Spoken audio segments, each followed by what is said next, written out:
i7 ગુજરાતનો અવાજ। નમસ્કાર દર્શક મિત્રો, i7 ન્યૂઝ ગુજરાતીની સાથે હું છું આપની સાથે પાયલ બામભણિયા। તો જોઈએ આજના મહત્વના સમાચાર। આજરોજ ઉપલેટા ડુમિયાણી ખાતે તારીખ 12/2/2026ના રોજ વ્રજભૂમિ શૈક્ષણિક સંકુલના જુદા જુદા શૈક્ષણિક સાંસ્કૃતિક રમતગમત તેમજ અન્ય ઇતર પ્રવૃત્તિઓ શ્રેષ્ઠ પરિણામ મેળવી સિદ્ધિ પ્રાપ્ત કરેલ છે તેવા તેજસ્વી તાલાઓને સન્માનિત પ્રોત્સાહિત કરવામાં આવે।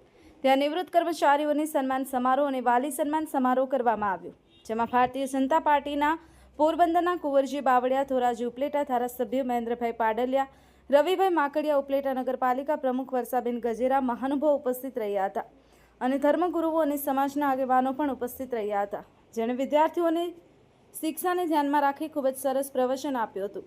આ કાર્યક્રમ ખૂબ જ સરસ રીતે સફળ બનાવવામાં શિક્ષકોને બળવંત સાહેબની પુત્રી ડૉક્ટર ઉર્વશીબેન, ટ્રસ્ટીઓ વગેરેએ ખૂબ જ જહેમત કરી હતી। Raju Chauhan, i7 news Gujarati, Upleta.